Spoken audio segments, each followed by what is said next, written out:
Hi everyone, my name's Josh Gallagher. I'm MediaCom's Chief Product Officer for APAC, and welcome back to the Loop Live for 2021. We've been back for a few weeks now with some really good chats and presentations on the impact on our business that COVID has had and how we're moving into 2021.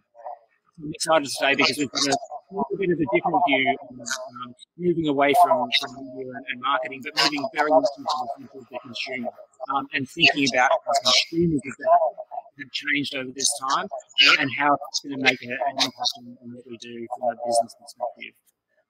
Today, experts in this all the way from the UK, so it's super early in the morning for them, but they're going to talk about people spotting in the pandemic.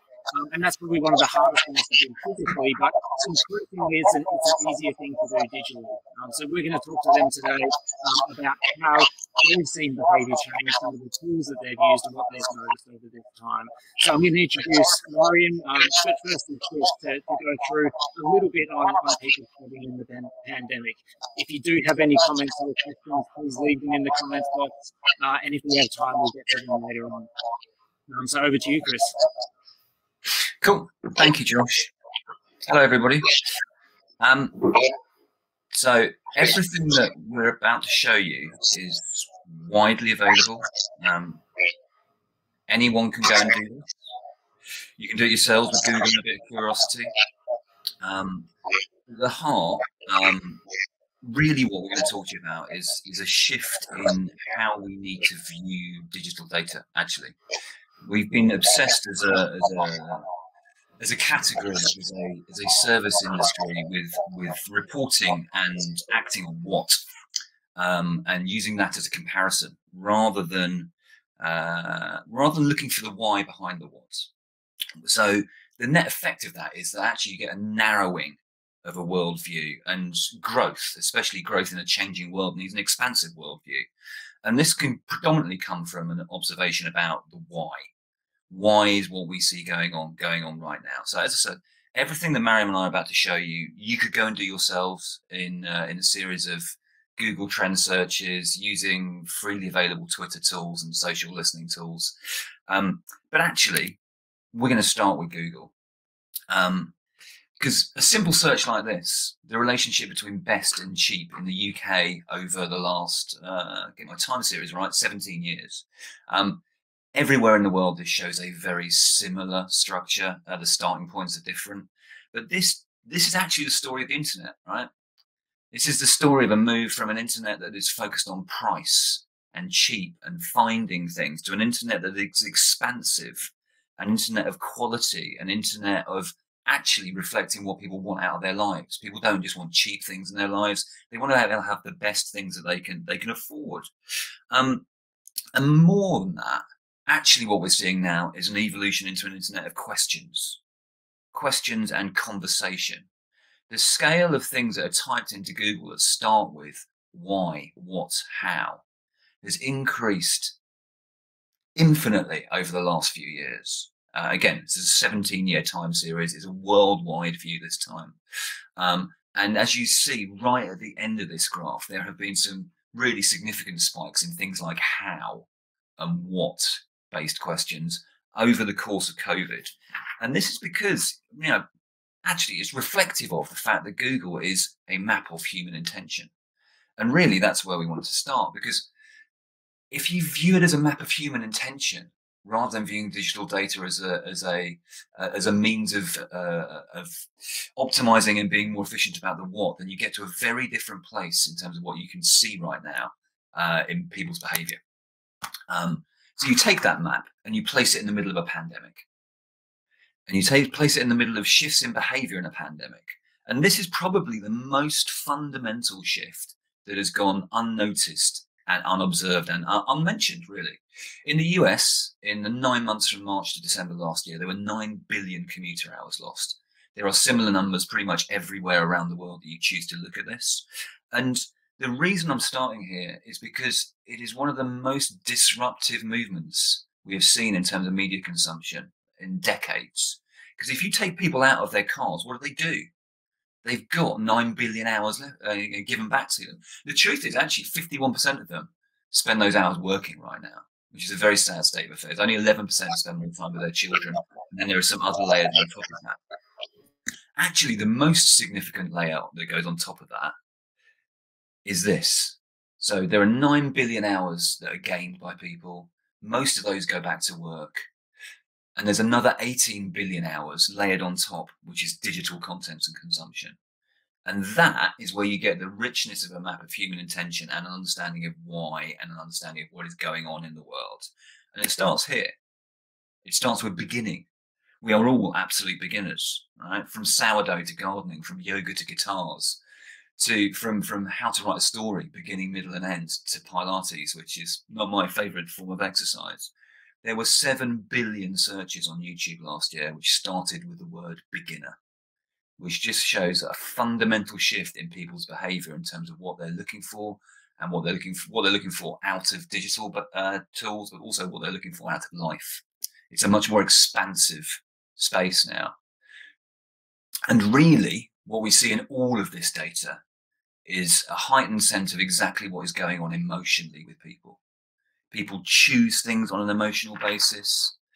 And that is the most significant step change we need in terms of how we view digital data and people's behavior.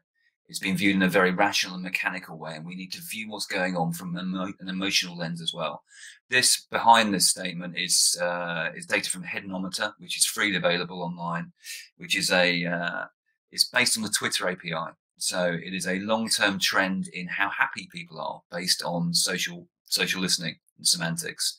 And you can see that actually from 2009 all the way through to 2019, really, broadly the world was at a similar level of happiness, with some spikes up and down depending on various events. And then the pandemic hits, and actually our gross happiness falls quite significantly, and there are more negatives than there are positives during that period. So that's our introduction, by way of just saying that actually we want everyone to think of a fundamental shift from what to why, and that at the heart of that fundamental shift is a story of emotions. Mariam, do you want to put that there? So, yeah. So the thing about emotions is they're actually the drivers behind everything that we do. Everything that we do is emotional. And although we could sit here for hours and talk you through a number of emotions, trust me, Chris has experienced a lot of them for me, we're just going to focus on 5 given the time that we have. And the first one is probably the emotion that rules them all, and it's boredom. Boredom really drives us to do a lot of things. And the reality is, last year, as Chris said, we've lost a lot of time commuting, a lot of time being in the office.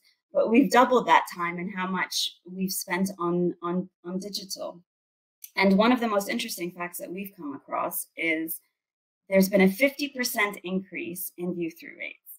People are watching more ads. That's how bored they are, is that they're watching more ads. And so this is really driving us to think about different ways to reach consumers, different ways to talk to them. And this is data that is completely and readily available for us to look at and really understand the why behind it. Chris? Cool. The second emotion that we wanted to talk about was exploration. So what we are finding category by category by category is that if you look at long-term search trends, there has been a shift to generics. Now, generics, generally speaking, dominate categories anyway. Brand searches are a smallish proportion of most categories that you look at. But actually, their share of categories at a total level has increased over time. The reason for this is that people are no longer narrowing their choices. Actually, in category after category after category, the scale of brand choice has increased over the last 18 months. If you look at soft drinks, actually, the average person is drinking at least 1 extra soft drink a month in terms of brands used than they were before. If you look at behaviour in the sports apparel category, you've seen the rise of things like Lululemon. You've seen the rise of things like Peloton at some level as well. Actually, we're in a world in which bored people are going and they're exploring more things, which is just showing the shift to generics in each and every category that we look at. The third emotion that we wanted to point out was learning. So in a world in which we're bored, in a world in which we're exploring, that leads an awful lot of us to want to learn more, to want to learn new capabilities, new crafts, new tools, new abilities. That's where the beginner point right at the front of this presentation, these 7 billion searches on YouTube, comes from. But it's also prevalent across other platforms as well.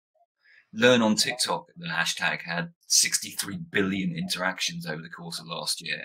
I mean, TikTok as an organization are very focused on the rise of edutainment, you know, short, snackable, educational content. My son, who is currently, well, not currently because it's 6:45 in the morning, but is currently doing exams at school, probably learns as much about maths from TikTok as he does from any other source on the internet.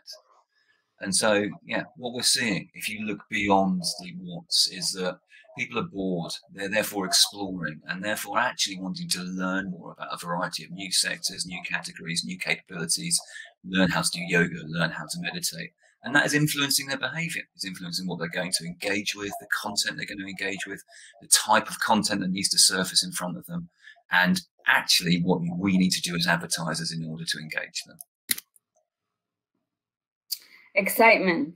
So I go from boredom to excitement quite quickly throughout the day. And the thing with excitement is everyone talks about the rise of e-com and digital commerce over the course of the pandemic. And that's been absolutely true. But the reality is it hasn't been linear.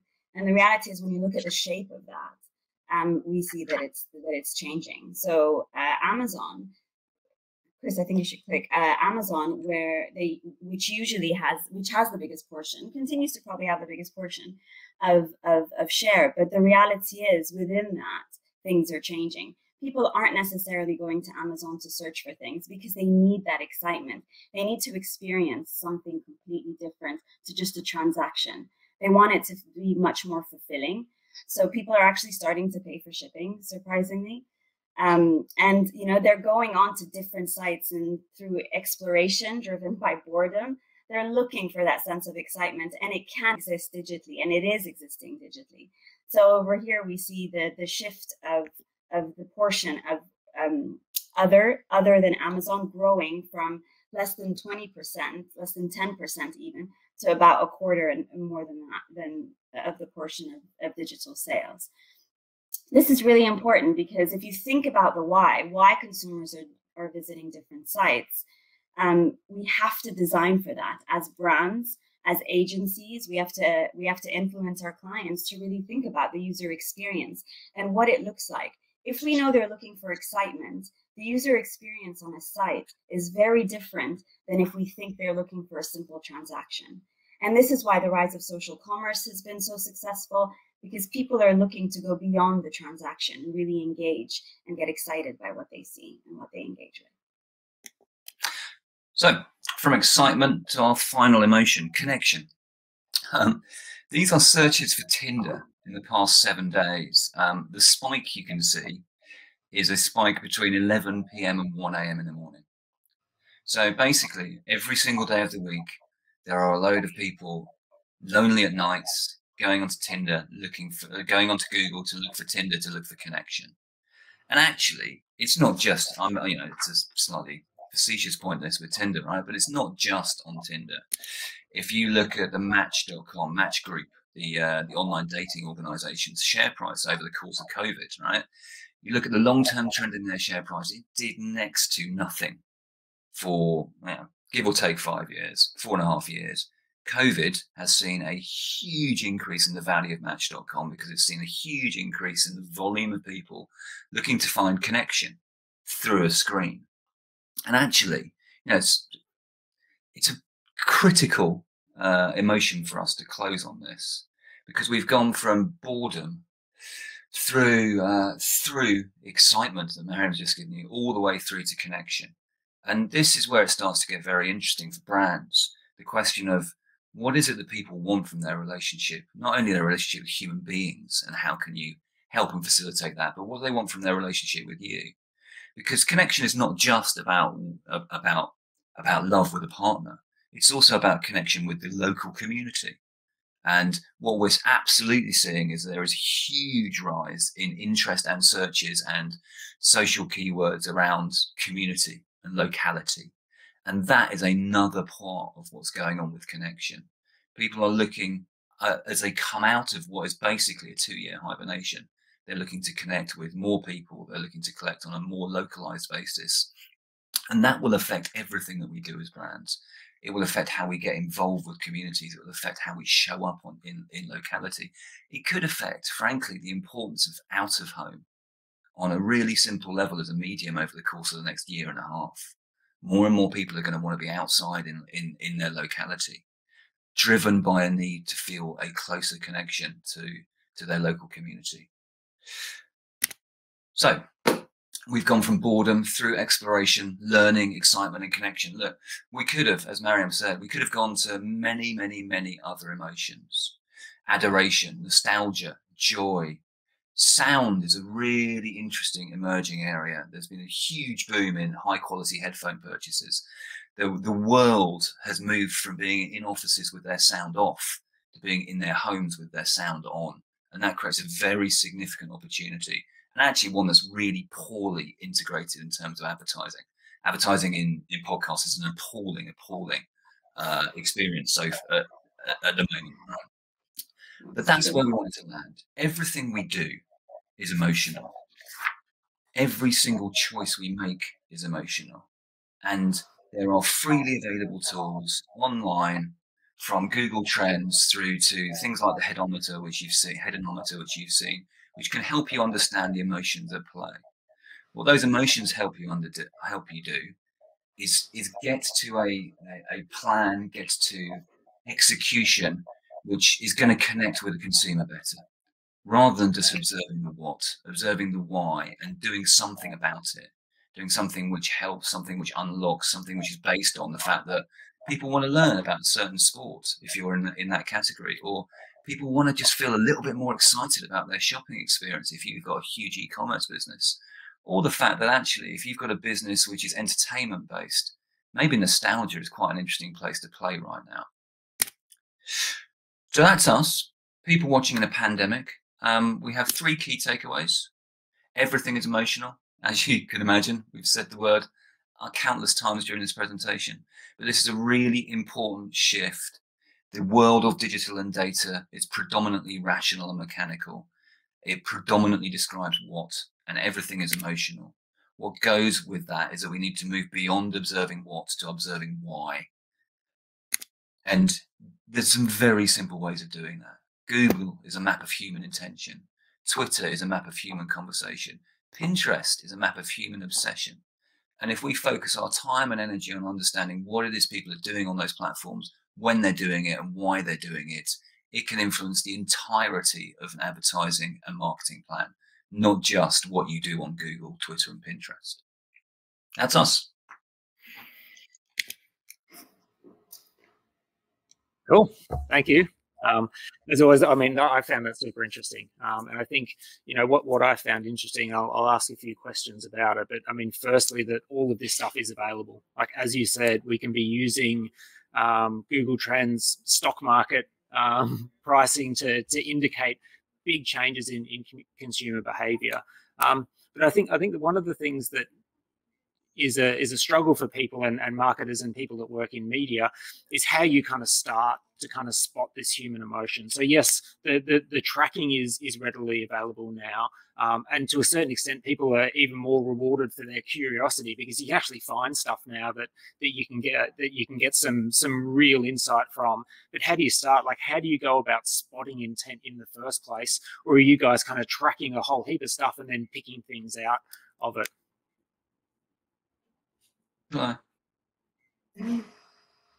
So it's interesting. Oh, go ahead, Chris. No, go. No, you go. I think that there are two. No, you. There are two ways. And if you're lucky, you stumble upon something. So view-through rate was probably something that we thought of asking for. You know, we're like, okay, let's just see what are the things that are changing. So I think curiosity from our side is probably the single biggest driver when it comes to understanding consumers, asking the right questions, but also building hypotheses. The other thing I think is the interest to read, and as Chris said at the beginning, and Chris says this a lot, is the expansive view of things. So look at adjacencies. Don't be so direct in transacting. and converting, but look beyond the product and look beyond the media plan, to really think about what are consumers thinking, what are they feeling, what did you read in the news today, what's going on. So I think stimulus can come from anywhere, but at the core of it, it's curiosity and asking questions, and then from that building the hypothesis. Okay. I would agree. I mean, I think there's also a question of just projecting the observance of humans, right? Our job is to get out and understand understand people, and the more you think about your own behaviour, the more you understand that, and you can probably project from there into certain spaces. So my second question is around, I suppose, how you use the data and curiosity, not just in people, but in the data as well. What I noticed within the presentation is you got multiple time series on bits of data as well. Some you had the Tinder data, which was like a day or over a couple of days, versus the first one that you showed, which was over multiple years. So that curiosity within the data, not in just within how you think about people, but how you think about how you use data and kind of manipulate or find those things out, I think is really interesting as well. So there's a slight obsession of mine, pattern recognition, which that patterns operate on it's relatively simple, right? There's a time series basis is where I always start, and there are probably 3 meaningful time series. There's the time series in totality that you can see, which will give you a long-term trend, which probably you don't see if you take a quarterly or an annual view of anything. You just don't see enough of a shift.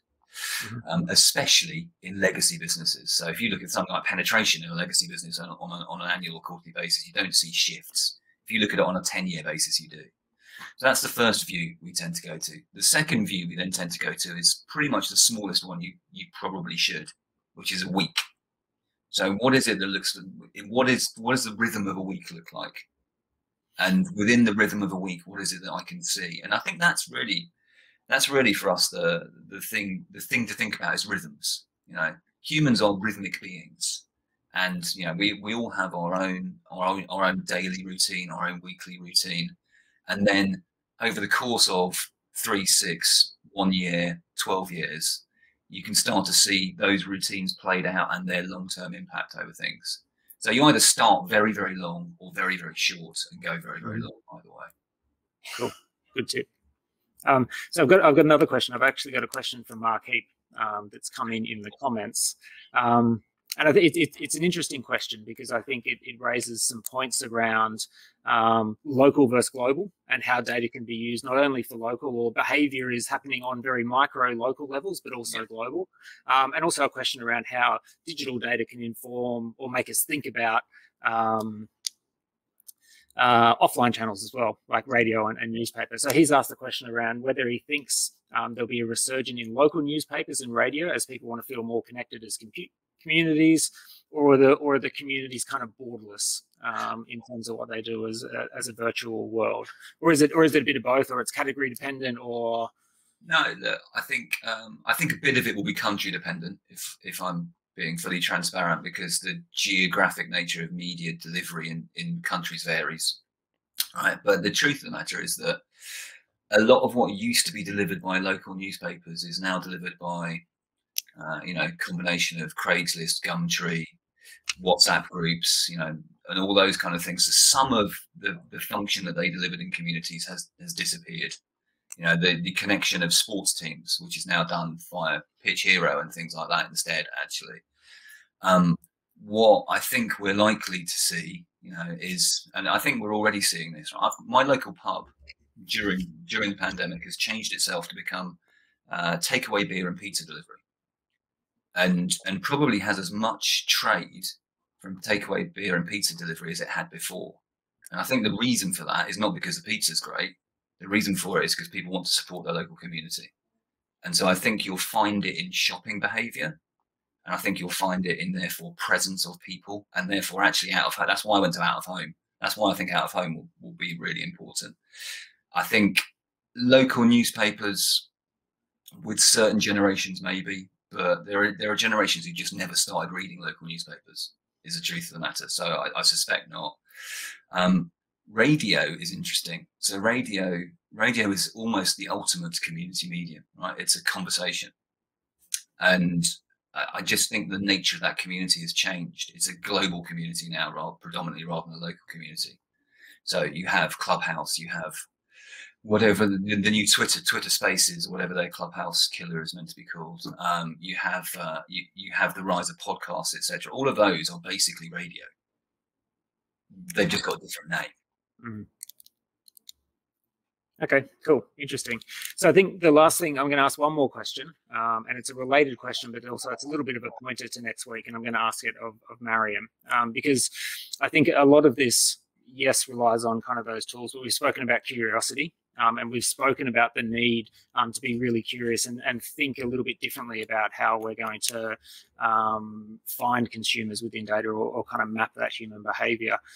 So I want to ask Mariam how valuable diversity of thought is within the workplace. And this is kind of a point to what we're going to talk about next week, which is about building workplaces with a belonging culture where you have different opinions that come in. So when you do this kind of work, how important is it to be able to bring in either different genders or different age groups into conversations around insights and understanding people, or even the people that are in those communities, to be able to understand them better. So it'd be good to get your opinion on the types of people that you should be getting involved in this kind of work.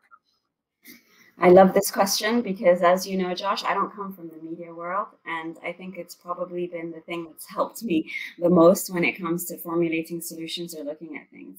Absolutely, I think curiosity is what should drive us, and curiosity comes from a number of places. And I think a diverse view, diversity in background, diversity in thought, diversity in gender, diversity in everything is probably the single biggest driver of creativity and of really driving things forward. So Chris talks a lot about, well, he and I talk a lot about the averages, and how when you put so many things that look the same, if you average everything out, then everything will end up looking the same. So it's important to be inclusive of ideas that go beyond, that are very different to each other. And through that, you create combustion. And it's the combustion that really drives brilliance, I think. And so we should be nurturing that, because it's very easy to become compliant, and it's very easy to run a democracy in these types of environments. But what we should do is drive a culture of partnership, and a culture of collaboration, and a culture of respect. And you only do that when you go in open to the fact that, you know, there are different views to things in the world. And I'm very happy to engage in any conversation that has to do with diversity. Very good. So no worries. So that's going to lead me into next week. But thank you both for getting up quite early. I know that, you know, this is a big ask, but I think it was really valuable. I found it really interesting, and hopefully we can have you back on maybe at a more reasonable time later in the year sometime. So that's our time up. Thanks to everyone for joining again, and we'll see you next week.